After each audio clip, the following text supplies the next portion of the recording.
못하실 일 전혀 없네. 우리의 모든 간구도 우리의 모든 생각도 우리의 모든 꿈과 모든 소망도 진실하신 나의 주 하나님은 우리의 모든 괴로움 바꿀 수 있네. 불가능한 일 행하시고 죽은 자를 일으키시니 그를 이길 자 아무도 없네. 주의 말씀 의지하여 깊은 곳에 금을 던져 오늘 그가 놀라운 일을 이루시는 것 보라. 주의 말씀 의지하여 믿음으로 금을 던져 믿는 자에게 끊지 못하겠네. 우리 다시 한번 이 고백하며 나아갈 때 주님, 우리의 믿음의 눈을 들어 우리의 삶에 역사하시는 주님의 일하심을 보게 하여 주시옵소서. 내 삶의 문제나 내 상황이 아니라 내 삶 속에 일하시는 주님의 뜻과 계획하심 앞에 나의 시선과 나의 마음을 하나님 고정할 수 있도록 하나님 내 마음을 붙들어 주시옵소서. 우리 함께 믿음으로 고백하며 나아갈 때 우리 자매님들이 먼저 고백하며 나아갔으면 좋겠습니다. 전능하신 나의 주 하나님, 전능하신 나의 주 하나님은 능치 못하실 일 전혀 없네. 우리의 모든 간구도 우리의 모든 생각도 우리의 모든 꿈과 모든 소망 우리 형제님들 신실하신 나의 주 하나님은 우리의 모든 괴로움 바꿀 수 있네. 불가능한 일 행하시고 죽은 자를 일으키신 그를 이길 자 아무도. 우리 다 같이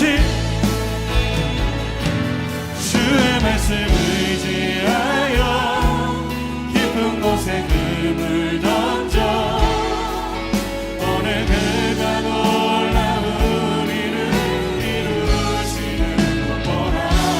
주의 말씀 의지하여 믿음으로 금을 던져 믿는 자에게 주의 말씀 의지하여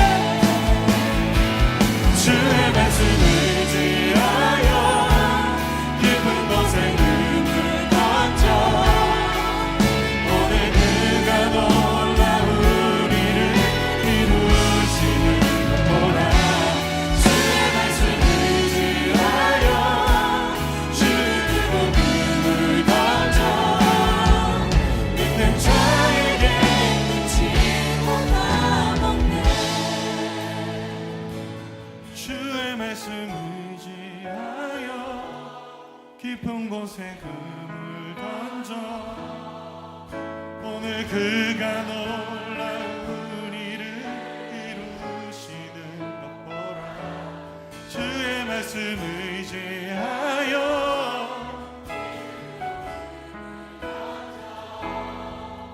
믿는 자에게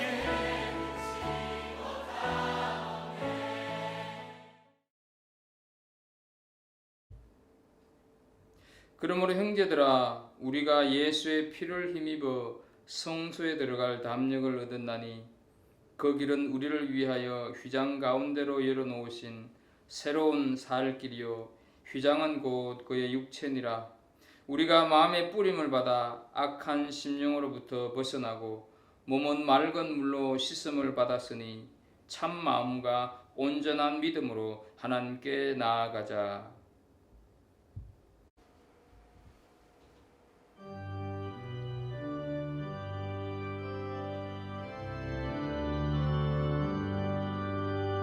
전능왕 오소서 주 이름 찬송케 하옵소서 영광과 권능의 성부여 오셔서 우리를 다스려 주옵소서 강생한 성자여 오셔서 기도를 들으소서 택하신 백성들 복 내려주시고 거룩한 마음을 주옵소서 위로의 주 성령 오셔서 큰 증거 주옵소서 전능한 주시여 각 사람 안에서 떠나지 마시고 계십소서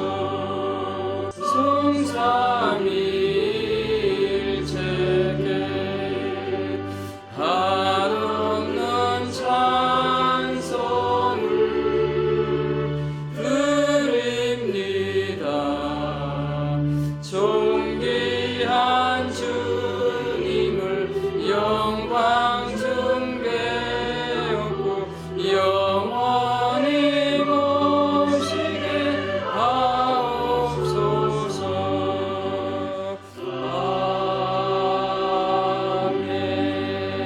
아멘. 우리 다 함께 사도신경으로 하나님 앞에 우리의 신앙을 고백하겠습니다. 전능하사 천지를 만드신 하나님 아버지를 내가 믿사오며 그 외아들 우리 주 예수 그리스도를 믿사오니 이는 성령으로 잉태하사 동정의 마리아에게 나시고 본디오 빌라도에게 고난을 받으사 십자가에 못 박혀 죽으시고 장사한 지 사흘 만에 죽은 자 가운데서 다시 살아나시며 하늘에 오르사 전능하신 하나님 우편에 앉아 계시다가 저리로서 산자와 죽은 자를 심판하러 오시리라. 성령을 믿사오며 거룩한 공예와 성도가 서로 교통하는 것과 죄를 사하여 주시는 것과 몸이 다시 사는 것과 영원히 사는 것을 믿사옵나이다. 아멘.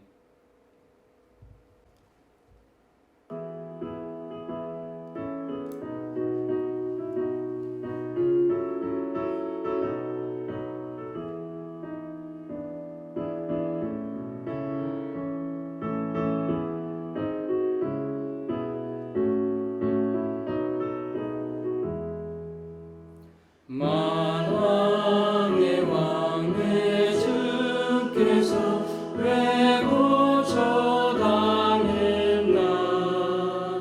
이 벌레 같은 날 위에 그 보혈을 흘렸네. 십자가 내가 처음 볼 때에 나의 맘에 큰 고통 사라져. 오늘 믿고서 내 눈 밝았네. 참 내 기쁨 영원하도다. 주 십자가 못 박힘은 속죄함 아닌가.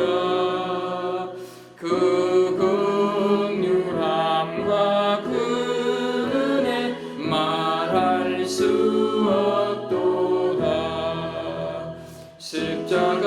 십자가 내가 처음 볼 때에 나의 맘에 큰 고통 사라져. 오늘 믿고서 내 눈 밝았네. 참 내 기쁨 영원하도다.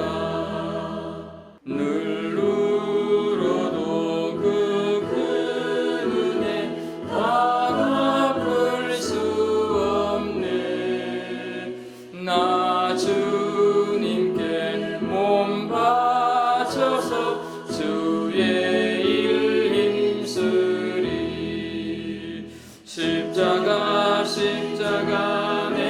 처음 볼 때에 나의 맘의 큰 고통 사라져. 오늘 믿고서 내 눈 밝았네. 참 내 기쁨 영원하구나. 하나님 아버지, 오늘 우리 모든 성도들이 각기 가정에서 혹은 또 삶의 현장에서 이렇게 예배를 드립니다. 교회 안에 함께 모이지 못하는 이 아픈 현실 속에서도 그럼에도 불구하고 우리가 하나님을 기억하고 하나님을 찾으며 하나님의 이름을 부를 수 있게 해주신 것 감사합니다. 하나님 바라옵고 원하옵기는 우리가 처한 이 현실에 하나님이 간섭하시고 하나님이 굽어 살피시고 불쌍히 여기시고 자비를 베풀어 주셔서 이 힘든 현실들이 속히 사라지게 해 주시되, 우리 모든 성도들이 이런 현실을 만날 때 이것을 향하신 하나님 뜻이 무엇인가를 곰곰이 생각하고 하나님 앞에 기도하며 나아가는 우리 모든 성도들 다 될 수 있도록 주여 도우시고 인도하여 주옵소서. 행여 우리 가운데 이런 현실 때문에 믿음이 연약해지거나 하나님에 대한 의심이 일어나지 않도록 하나님께서 간섭해 주시며, 그럼에도 불구하고 하나님은 우리를 사랑하시고 여전히 우리와 함께 하신다고 하는 것을 잊지 않는 우리 믿음의 성도들 다 되게 하여 주옵소서. 하나님 아버지, 사랑하는 우리 지체들 가운데서 여러 가지 힘든 일, 어려운 일, 또 육신의 연약함, 하나님 아버지 삶의 고민 속에 있는 자들 하나님께서 어여삐 여겨주시고 저들에게 찾아가시고 다가가셔서 위로하여 주시며 깨끗게 하여 주시고 치료하여 주시옵기를 간절히 바라옵고 소원합니다. 하나님, 우리가 정말 어디에서 무엇을 하든지 간에 하나님의 자녀로서 부끄럽지 않은 삶을 살게 해주시고, 우리가 마음껏 예배할 수는 없다 할지라도 마음껏 예배하던 그때가 얼마나 기쁘고 얼마나 그것이 복이었던가를 깨닫는 그런 귀한 은혜의 시간이 되게 하여 주옵소서. 아버지, 이 드리러지는 예배를 하나님께서 받아주시되 정말로 우리가 이 예배 가운데 각각 다른 곳에 있다 할지라도 예배를 통해서 하나 되고 예배를 통해서 함께하는 그런 귀한 시간이 되어지게 하여 주옵소서. 오늘 들려주시는 말씀을 통하여서 하나님 우리에게 꼭 필요한 말씀을 허락해 주시며 정말로 이 말씀을 통해서 우리가 용기와 소망을 가지며 살아가는 우리 모든 갈보리 식구들 될 수 있도록 주께서 도우시고 인도하여 주옵소서. 이 땅에 있는 많은 지도자들, 특히나 뉴질랜드에 있는 지도자들에게 지혜와 명철을 더해 주셔서 하나님 아버지, 이 어려운 사태를 잘 해결해 나가게 하시되 하나님, 저들이 육적인 면만 아니라 영적인 부분도 저들이 생각해서 참으로 우리가 함께 예배할 수 있는 그런 아버지 처소가 또 그런 시간이 속히 올 수 있도록 저들에게 동일한 은혜를 허락하여 주시기를 간절히 바라옵고 원합니다. 이 예배를 주님께 의탁하오며 예수 그리스도 이름으로 기도하옵나이다. 아멘. 사순절 5번째 주일 하나님께서 오늘 우리들에게 주신 말씀입니다. 구약성경 창세기 4장 16절부터 26절 말씀까지입니다. 우리가 교회에서 예배 드릴 때는 교독을 했는데 오늘은 편의상 우리 다 함께 16절부터 26절까지 읽었으면 좋겠습니다. 같이 16절부터 26절까지 같이 함께 읽습니다. 가인이 여호와 앞을 떠나서 에덴 동쪽 놋 땅에 거주하더니 아내와 동침함에 그가 임신하여 에녹을 낳은지라. 가인이 성을 쌓고 그의 아들의 이름으로 성을 이름하여 에녹이라 하니라. 에녹이 이랏을 낳고 이랏은 머후야헬을 낳고 머후야헬은 머드사엘을 낳고 머드사엘은 라멕을 낳았더라. 라멕이 두 아내를 맞이하였으니 하나의 이름은 아다요 하나의 이름은 실라였더라.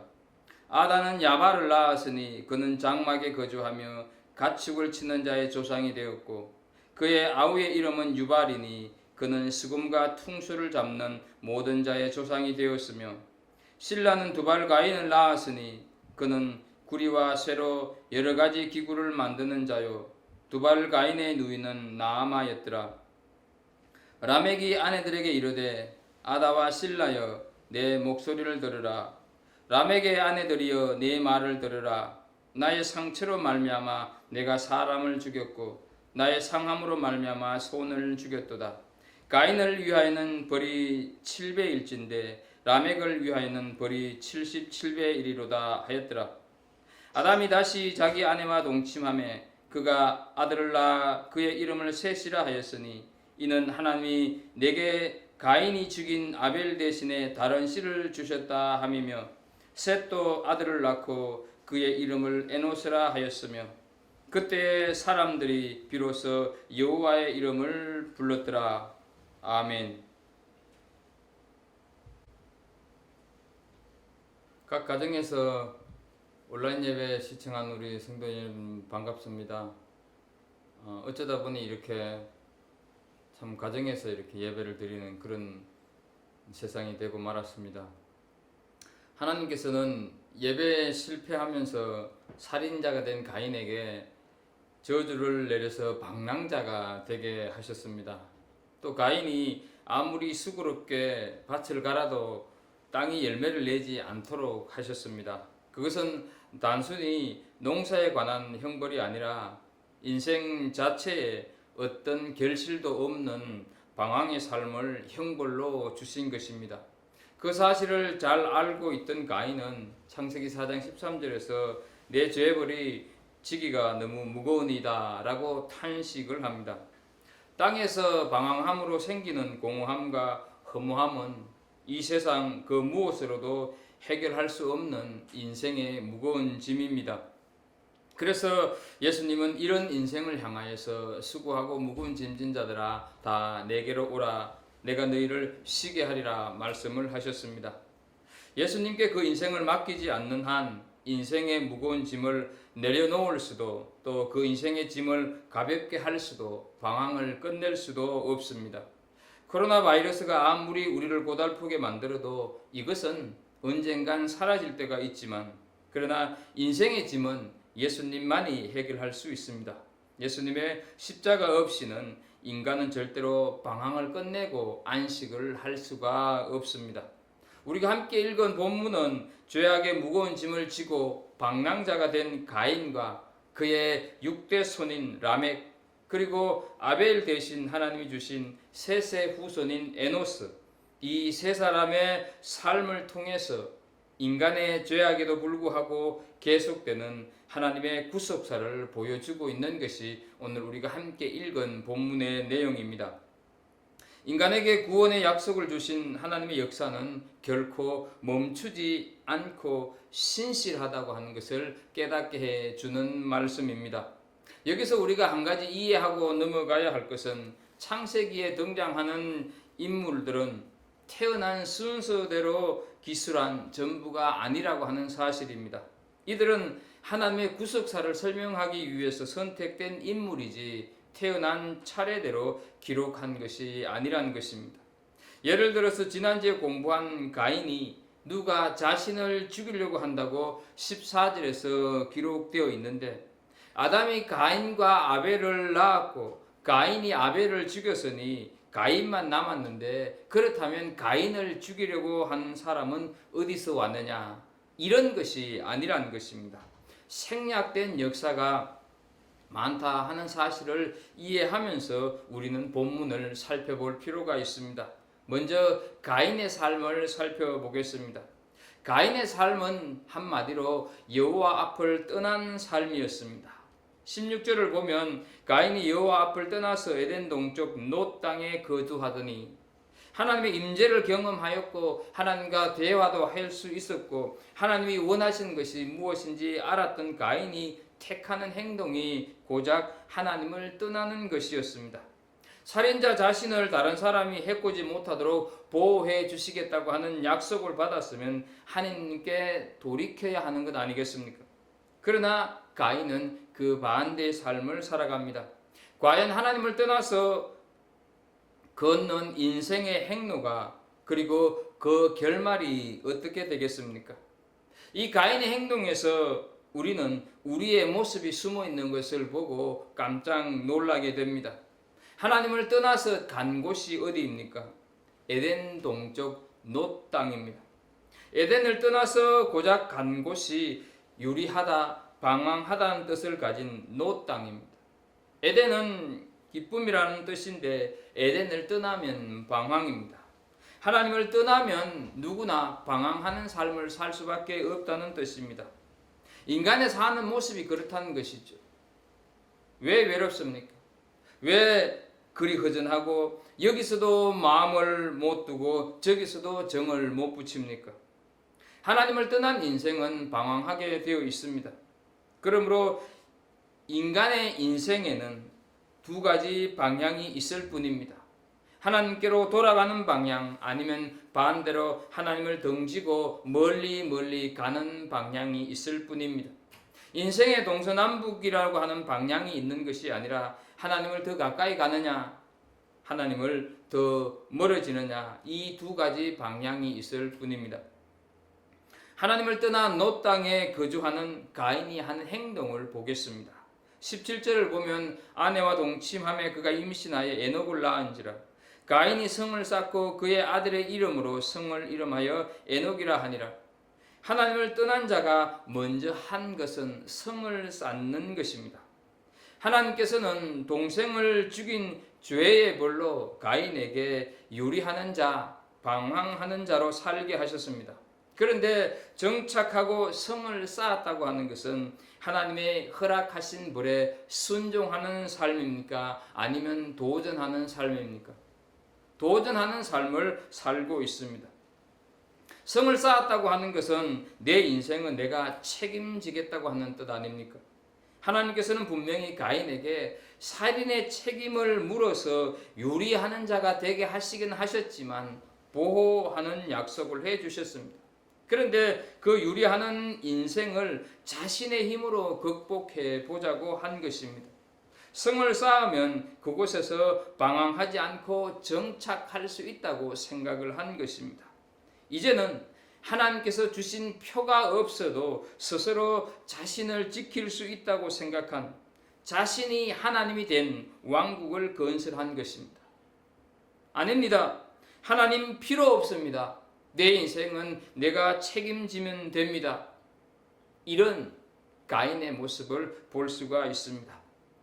그렇습니다. 하나님을 떠난 사람은 자신의 존재적인 불안, 근원적인 불안, 삶의 안전을 위해서 끊임없는 성을 쌓습니다.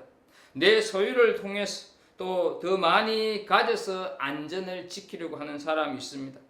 그게 단순한 소유가 아니라 할지라도, 돈이 아니라 할지라도, 권력이 아니라 할지라도 인간은 무엇인가 쌓아서 그것이 나를 에워싸서 내 안전을 스스로 지키려 합니다. 하나님을 떠난 사람은 다 이렇습니다. 그래서 나의 성을 쌓는 일에 올인을 하는 삶을 살게 됩니다. 그러다가는 우리가 창세기를 조금 넘어가서 알다시피 바벨탑까지 쌓지 않습니까? 이렇게 성을 쌓았다고 안전해질까? 지식의 성을 쌓았다고, 권력의 성을 쌓았다고, 부의 성을 쌓았다고 보호가 될 수가 있을까? 오늘날 보십시오. 보이지 않는 바이러스에 벌벌 떨고 꼼짝 못하고 집에 갇혀 있지 않습니까? 성을 쌓았지만 그 성이 안전을 가져다 주는 것이 아닌 오히려 그 성에 갇히고 많은 존재가 된 것입니다. 인간은 자기를 지킨다는 생각으로 지식의 성, 재물의 성, 자식의 성을 쌓지만 도리어 그 성에 갇히고 맙니다. 이것이 하나님을 떠난 사람의 삶의 방식입니다. 그러므로 혹시 범죄하여 하나님 보시기에 악한 삶을 살고 있다 할지라도 하나님을 떠나서는 안 됩니다. 하나님을 떠난 삶은 자유가 절망입니다. 평안이 아니라 고립이 있을 뿐입니다. 자신의 성 안에 갇혀 허무만 있을 뿐입니다. 예수님은 우리들에게 분명코 말씀을 하셨습니다. 요한복음 15장 5절에 말씀을 하십니다. 나는 포도나무여 너희는 가지라. 그가 내 안에 내가 그 안에 거하면 사람이 열매를 많이 맺나니 나를 떠나서는 너희가 아무것도 할 수 없음이라. 비록 하나님이 원하는 그런 삶이 아닌, 하나님 원하지 않는 죄악된 삶을 살고 있다 할지라도 하나님을 떠나서는 안 됩니다. 하나님께 붙어 있으면 모든 죄를 끊어버릴 능력과 은혜가 일어날 줄로 믿습니다. 하나님 앞을 떠난 자가 살 길은 돌아오는 길밖에 없습니다. 정말 어렵고 어려운 일이긴 하지만 돌아와서 회개하면 인생의 방황은 끝나고 진정한 평화가 넘치는 안식을 누리게 될 것입니다. 하나님을 알았던 사람이 타락하면 끝없이 방황하든지 아니면 자기의 성을 쌓다가 죽습니다. 그래서 하나님을 떠났다가 다시 돌아온다고 하는 것은 기적 중에 기적입니다. 도저히 있을 수 없는 축복 중에 축복이요 은혜 중에 은혜입니다. 누가복음 15장에 나오는 탕자가 제일 잘한 일은 하나님께 돌아오는 것입니다. 이 꼴로 돌아가서 못할까? 아버지가 모른 척하면 과연 용서해 줄까? 이런 것 저런 것 생각하지 않고 돌아갔습니다. 그때 모든 것이 해결되었을 뿐만 아니라 오히려 가장 좋은 것으로 허락을 받았습니다. 이것이 하나님 은혜의 신비입니다. 돌아가면 그 어떤 죄가 있다 할지라도 하나님은 받아주시고 우리 인생의 가장 좋은 것으로 채워주시고 회복시켜 주십니다. 이것이 값없이 부어주시는 하나님의 은혜의 본질입니다. 호세아서 6장 1절에서 하나님 은혜의 본질을 이렇게 말씀을 하고 있습니다. 하나님께서 우리에게 원하는 것이 무엇인지 이렇게 말씀을 하십니다. 오라 우리가 여호와께로 돌아가자. 여호와께서 우리를 찢으셨으나 도로 낫게 하실 것이요 우리를 치셨으나 싸매어 주실 것임이라 말씀을 하십니다. 하나님을 떠나지 마십시오. 몸도 마음도 하나님을 떠나지 않기를 축복합니다. 비록 몸은 떠나지 않은 것처럼 보여도 마음이 떠난 성도가 계신다면 돌아오십시오. 더 멀리 더 가기 전에 지금 내 모습, 내 형편, 내 처지가 어떠하든지 주님께로 다가오십시오. 창피스러운 것도 수치스러울 것도 없습니다. 자존심 상할 것도 없습니다. 돌아오는 것만이 살 길입니다. 성경은 더 이상 가인에 대한 언급은 없습니다. 하나님 앞을 떠난 것으로 끝난 인생이 되고 말았습니다. 두 번째 우리가 살펴볼 인물은 라멕이라고 하는 인물입니다. 라멕의 삶은 부도덕한 삶의 표상이 되었습니다.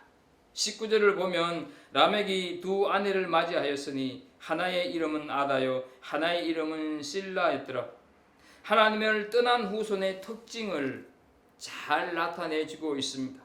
하나님께서 세우신 에덴 동산의 최초의 가정의 질서를 라멕이 깨고 맙니다. 한 남자와 한 여자가 결혼한 것이 하나님이 정한 법칙인데 하나님을 떠난 자의 후손 라멕이 일부 일처제의 창조 질서를 허물어 버리고 말았습니다. 죄가 들어오면 제일 먼저 가정이 복잡해집니다. 첫째 부인의 이름이 아다로 그 뜻은 치장하다, 장식하다입니다. 하나님 없는 자의 가치와 시각으로 외모에 치중하는 여자와 라멕이 결혼했다는 것입니다. 한 인간의 품성과 내면을 보기보다는 허영에 가득 찬 여성과 결혼을 합니다. 그러니 금세 실정이 났는지 둘째 부인 실라를 얻습니다. 그 뜻은 악기를 다루는 자입니다. 보는 것이 좋아서 아다와 결혼을 했는데 자주 보니 별것 아니네 하면서 이번엔 길을 즐겁게 해줄 여자와 결혼한 것인지도 모르겠습니다. 이 두 여인 사이에 낳은 세 아들과 딸이 20절, 21절, 22절에 소개가 되고 있습니다. 그렇다고 해서 이 두 여인이 아들 셋과 딸 하나만 낳았다고 하는 것은 아닙니다. 첫 부인 아다는 야발과 유발이라고 하는 발자 돌림의 두 아들을 낳았는데 야발은 장막에 거하며 가축을 치는 사람입니다. 단순히 한두 마리의 양이 아닌 기업적인 목축업자로 상당히 부를 가진 사람입니다. 또 유발은 수금과 퉁소를 잘 다루는 사람입니다. 수금은 현악기, 퉁소는 관악기를 말하는데 음악인의 조상이 되었다고 말을 할 수가 있습니다. 둘째 부인에서 난 두발 가인은 구리와 쇠를 가지고 각양 날카로운 기계를 만드는 기계 문명의 조상이 되었다고 볼 수 있습니다. 요즘 말로 하면 이 세 아들은 월가를 주름잡는 재상가, 줄리어드 음대를 나와 세계를 놀라게 하는 연주자, MIT 공대를 나와서 마이크로소프트를 사를 좌우하는 인물이라 이렇게 볼 수도 있을 것입니다. 이들이 다 누구입니까? 하나님 앞을 떠난 가인의 후손에서 나왔습니다.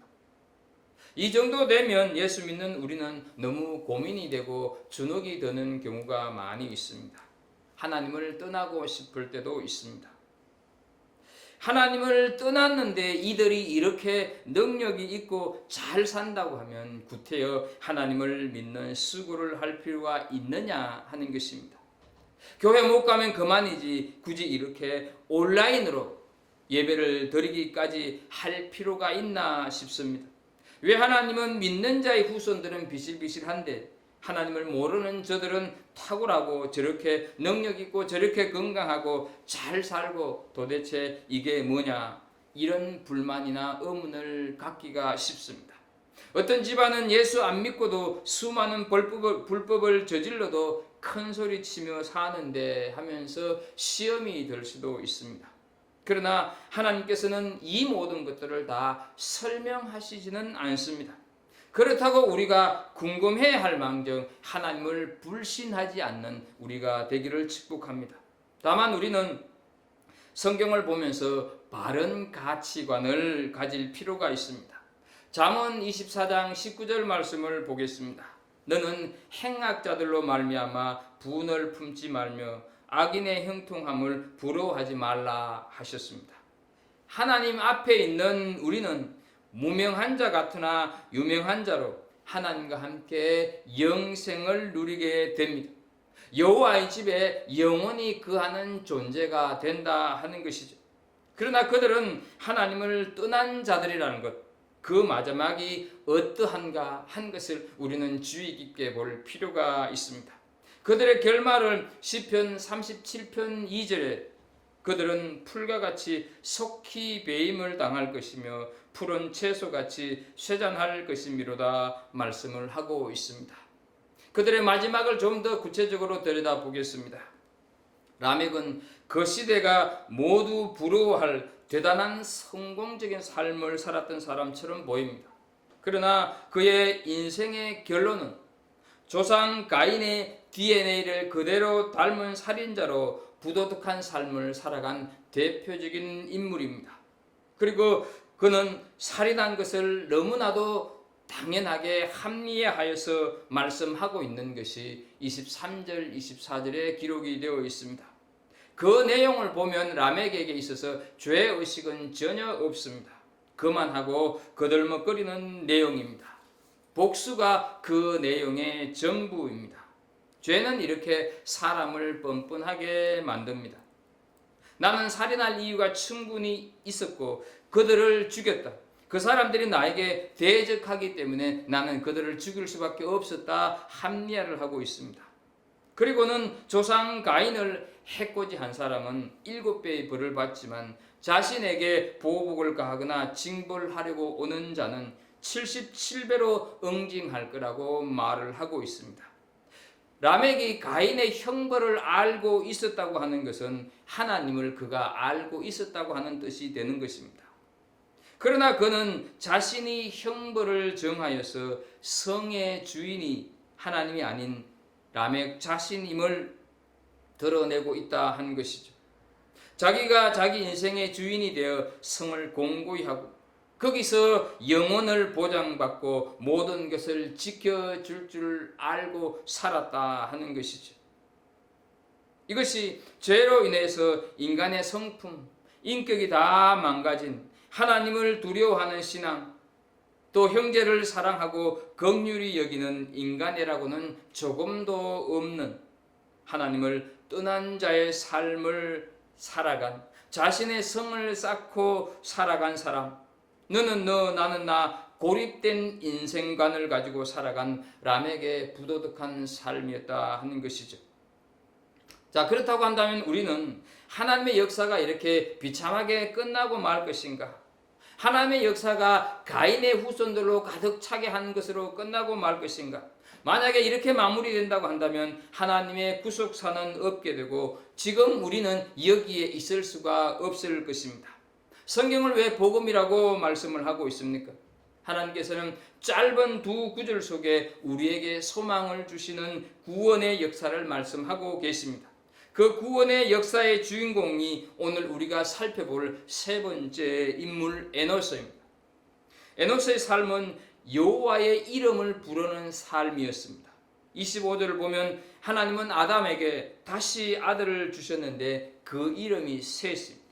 그런데 아담과 하와가 셋을 출산하여 그 출산을 하나님이 주관하시고 하나님이 인정하셔서 주셨다고 하는 뜻으로 하나님께 감사하였어. 이런 고백을 이들 부부가 하는 것을 보게 됩니다. 이는 하나님이 내게 가인이 죽인 아벨 대신에 다른 씨를 주셨다 함이며 라는 고백을 하고 있습니다. 그런데 참 이상한 것은 가인을 낳았을 때는 창세기 4장 1절을 보면 내가 여호와로 말미암아 덕남하였다 하여서 주어가 내가였습니다. 그러나 셋을 얻은 후에는 하나님이 주어로 나오고 있는 것을 보게 됩니다. 살인자가 되어버린 가인을 보면서 아담과 하와가 깨달은 것은 자신의 죄를 속량할 구원자는 자신들의 뜻과 행위로 올 수 있는 것이 아니라 오직 하나님이 주관하시고 하나님의 역사라고 하는 사실을 깨닫게 되었다 하는 것이죠. 지금 내 인생의 주어는 무엇입니까? 나입니까? 아니면 하나님입니까? 내가 아무리 소원하는 일이 이루어졌다 할지라도 하나님이 내게 이렇게 되어야 되지 내가 하나님으로 말미암아 이렇게 되어서는 안 되는 것입니다. 내가 주인된 가인의 그 하나님을 떠난 삶 그리고 그 후손 람에게 부족한 삶은 겉으로 보기에는 물질 문명의 번영과 풍부함으로 삶을 풍요롭게 인생을 윤택하게 할 것 같지만 람에게 문화는 피로 얼룩진 살인 문화였다고 하는 것을 우리가 기억해야 합니다. 그리고 그 가인과 람에게 문화와 문명은 오늘 우리 시대에 고스란히 전해졌고 우리는 그 틈바구니 속에서 때때로 죄를 짓고 종종 넘어지며 살아가고 있습니다. 그래서 우리는 내 자신에 대해서 실망할 때가 많이 있습니다. 우리가 사는 세상의 역사를 보면 가인의 후손이라는 것이 확실해 보입니다. 세상은 온통 모순투성입니다. 살인이 끊이질 않고 배신이 난무하고 거짓이 판을 치고 있습니다. 코로나 바이러스의 전염을 막는다고 기본권을 제한하여서 꼼짝 못하게 하는 것까지는 좋은데 그렇다고 해서 먹고 마시는 슈퍼마켓이나 리크사본 문을 열고 그래도 괜찮고 영적인 부분은 우리가 충분히 예배를 드리지 못하는 예배를 막고 심지어 온라인 예배를 드리기 위한 최소한 인원조차도 금지하는 세상 답이 없고 허무함마저 생기는 것이 사실입니다. 이런 형국에도 영적 아벨의 후손은 무기력하게 숨죽이고 있고 육적인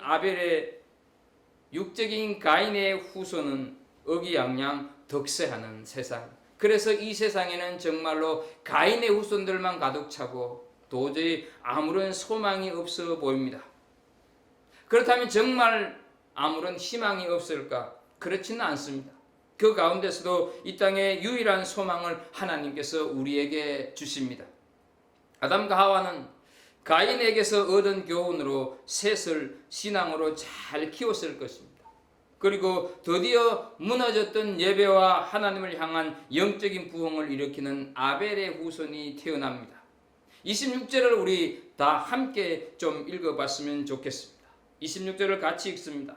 셋도 아들을 낳고 그의 이름을 에노스라 하였으며 그때 사람들이 비로소 여호와의 이름을 불렀더라.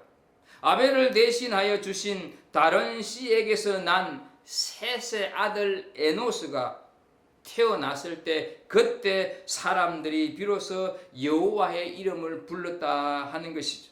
바로 에노스가 우리의 소망이 되는 것입니다. 에노스를 통해서 하나님의 구원 역사는 계속됩니다. 어떻게 과연 에노스가 우리의 희망, 우리의 소망이 될 수가 있을까? 성경에는 라멕이 두 사람 등장한다는 사실을 아십니까? 오늘 우리가 살핀 가인의 후손 중에서 라멕이 있고 셋의 후손 속에 라멕이 또 한 사람 있습니다. 그 라멕이 누군지 아시겠습니까? 바로 그 라멕이 당대의 의인이었던 노아를 낳는 조상이 된다 하는 사실이죠. 이것을 창세기 5장 28절과 29절에서 말씀을 합니다. 라멕은 182세에 아들을 낳고 이름을 노아라 하여 온 땅이 홍수로 심판받아야 마땅할 그런 지경이 되었을 때 라멕의 아들 노아를 하나님께서는 남은 자로 거루터기가 되게 하셨다 하는 것이죠. 그리고 하나님의 역사는 계속되어서 아브라함을 거치고 다윗을 거치고 이 땅에 오신 구속자 예수 그리스도에 의해서 오늘 우리가 있게 되었다 하는 것이죠. 하나님의 우리를 향한 그 끈질긴 구원의 사랑은 단 한 번도 중단되거나 포기된 적이 없습니다.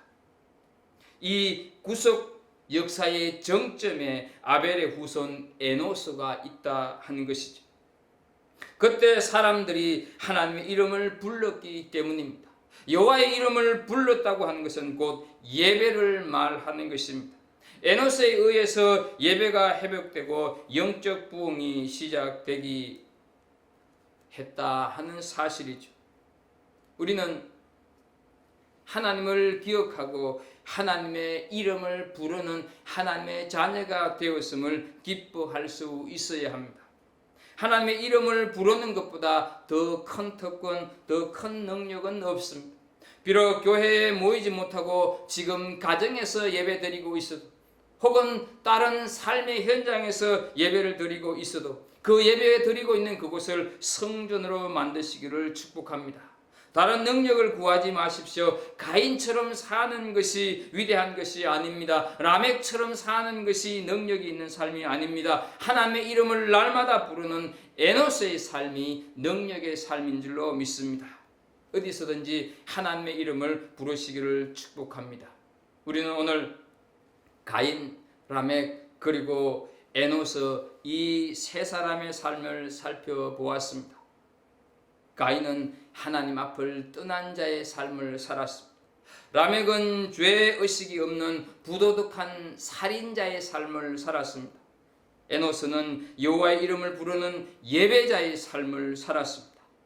어떤 인생을 사시겠습니까? 우리는 예수님의 족보에 편입된 사람들임을 기억하시길 바랍니다. 예수님께서는 가인의 족보, 라멕의 족보를 따라 오시지 않았습니다. 예수님께서는 아벨의 족보, 셋의 족보, 에노스의 족보를 따라 이 땅에 오셨습니다. 그 족보 속에 우리 한 사람 한 사람이 들어 있습니다. 세상이 가인의 후손들로 가득 차 보여도 하나님께서는 분명코 아벨의 후손을 허락하십니다. 우리가 아벨의 후손 에노스가 되어야 하고 오늘날 우리가 바로 에노스의 인줄로 믿습니다. 그 족보에서 빠지지 마십시오. 하나님을 떠나지 마십시오. 하나님의 이름을 날마다 부르는 우리가 되시기를 축복합니다. 그래서 그분과 함께 동행하는 그런 복된 생애가 될 수 있기를 예수 그리스도 이름으로 축복합니다. 기도하겠습니다. 하나님 아버지, 오늘 가인과 라멕과 에노스의 삶을 통해서 이 세상을 살아가는 우리가 어떤 자의 삶을 쫓아야 하는지 배웁니다. 하나님, 우리 모두가 다 에노스의 삶을 쫓아서 여호와의 이름을 부르는 하나님의 백성들이 다 되게 하여 주옵소서. 여호와의 이름을 부를 때 능력이 있고 여호와의 이름을 부를 때 위대한 삶을 살 수가 있는 줄로 믿습니다. 여호와의 이름을 부를 때 이 어렵고 힘든 세상을 우리가 이겨낼 수가 있는 줄로 믿습니다. 여호와의 이름을 부를 때 우리의 질병이 떠나가고 우리의 마음의 평안과 기쁨이 일어나는 줄로 믿습니다. 세상이 어떠하든지 우리는 믿음을 지켜내면서 우리의 이름이 예수 그리스도의 족보 안에 들어있음을 믿고 날마다 여호와의 이름을 부르며 살아가는 하나님의 사람들이 다 되게 하여 주옵소서. 예수 그리스도 이름으로 기도하옵나이다. 아멘.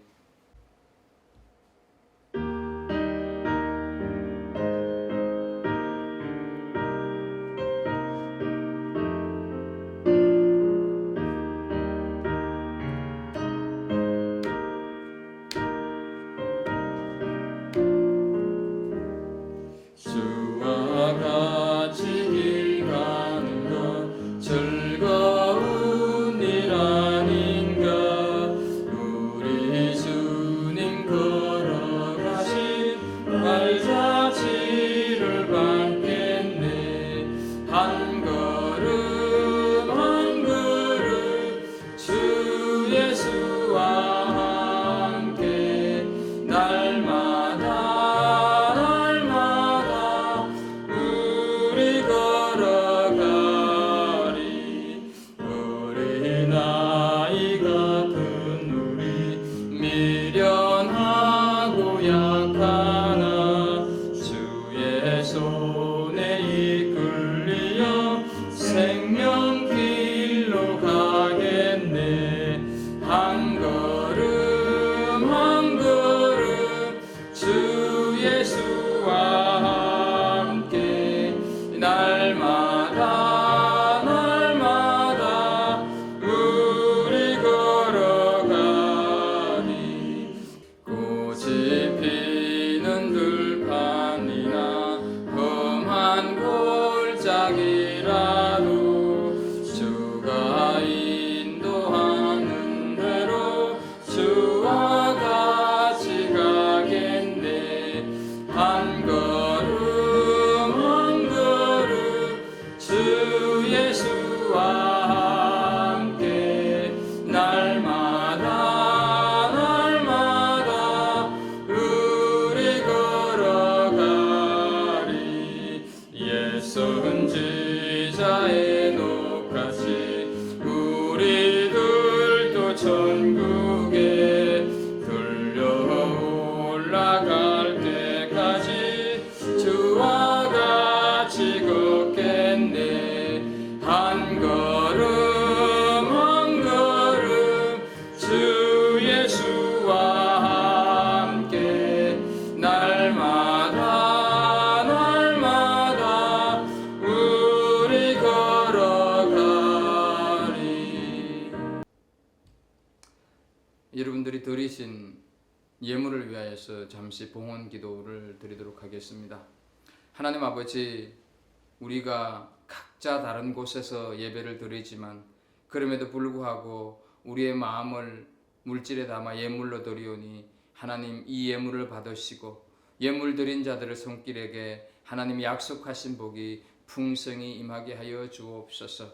아버지, 세상 살아가면서 이 물질이 꼭 필요하지만 그럼에도 불구하고 하나님의 것을 하나님께 구분하여서 드리는 저들의 믿음을 축복해 주시고 드린 손길들이 정말로 이 드림으로 인해서 마음의 기쁨과 감동이 있는 것은 물론이거니와 하나님께서 필요한 대로 채워주시는 그런 놀라운 하나님의 역사를 체험할 수 있는 우리 식구들 다 될 수 있도록 주님 도우시고 인도하여 주옵소서. 오늘도 하나님 아버지 각기 처한 곳에서 이 예배를 올려드리는 모든 성도들에게 하나님 한량없는 은혜로 함께해 주시되 하나님 예배에 함께 모이지 못한다는 것이 오히려 우리의 마음을 홀가분하게 하거나 우리를 하나님을 떠나게 하는 그런 계기가 되지 않도록 오히려 이럴 때일수록 함께 모여서 몸과 마음을 드릴 수 있는 우리 성도들 되게 하여 주옵소서. 예수 그리스도 이름으로 기도하옵나이다. 아멘.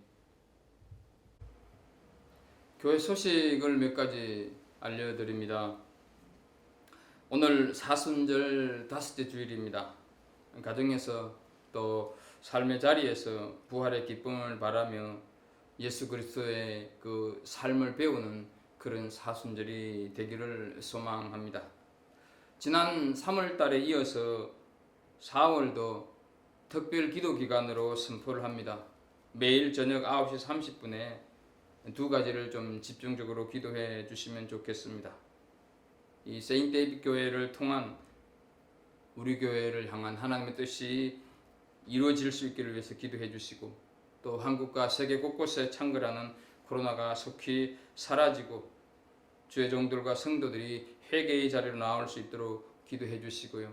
이번 주에는 특히나 선교란을 보게 되면 온통 우리 오클랜드 한인 교회 협의회 소속 교회들이 공동으로 기도하는 기도문이 잘 나와 있습니다. 10가지가 나와 있는데요.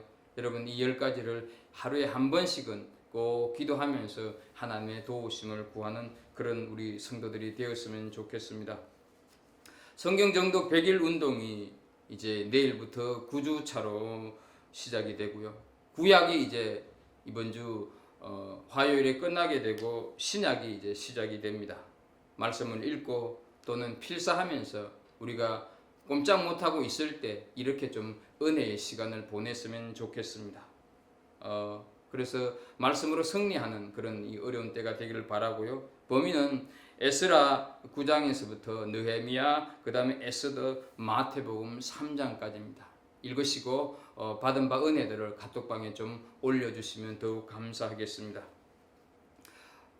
언제가 될지 모르지만 당분간 2-3주는 더 될 것 같은데요. 교회 온라인 예배 매뉴얼을 참조하셔서 어디에 있든지 그곳이 성전이 되어서 예배를 드리시기를 바랍니다.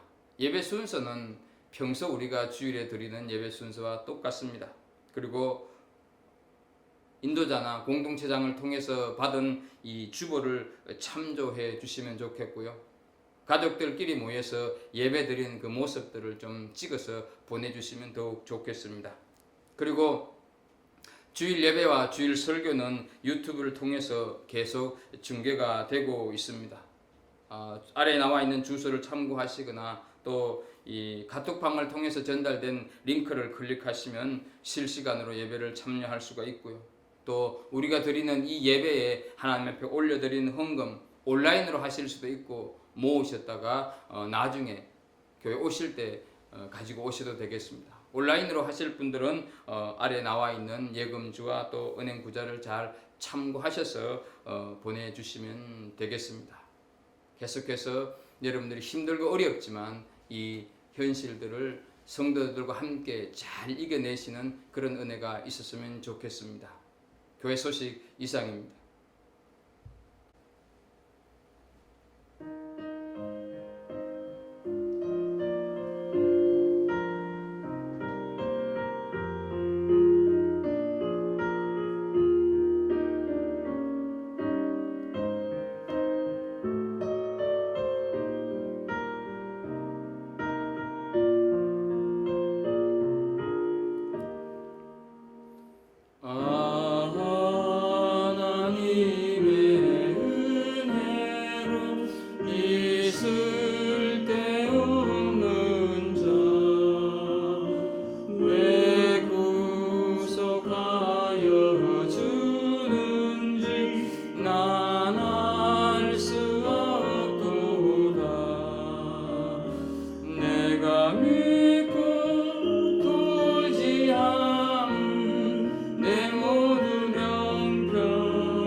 이제는 우리 구주 예수 그리스도의 은혜와 하나님 아버지의 무한하신 사랑과 성령님의 교제하심과 교통하심이 가인과 라멕과 에노스의 삶을 통해서 우리 모두가 다 에노스의 후손, 아벨의 후손, 예수님의 후손으로서 부끄러움이 없는 그런 인생을 살기를 다짐하며 성전을 떠나는 우리 모든 성도들 한 사람 한 사람 위에, 저들이 속한 가정과 생업 위에, 특히나 이 코로나 바이러스로 인하여서 이렇게 저렇게 힘들고 어려운 시절을 보내는 우리 모든 믿음의 지체들 한 사람 한 사람 위에, 피로 값지고 세우신 우리 갈보리 교회 위에, 말씀 전하기 위해 열방으로 흩어져 있는 모든 선교사들 한 사람 한 사람 위에 이제부터 영원토록 함께 하시기를 간절히 축원하옵나이다. 아멘.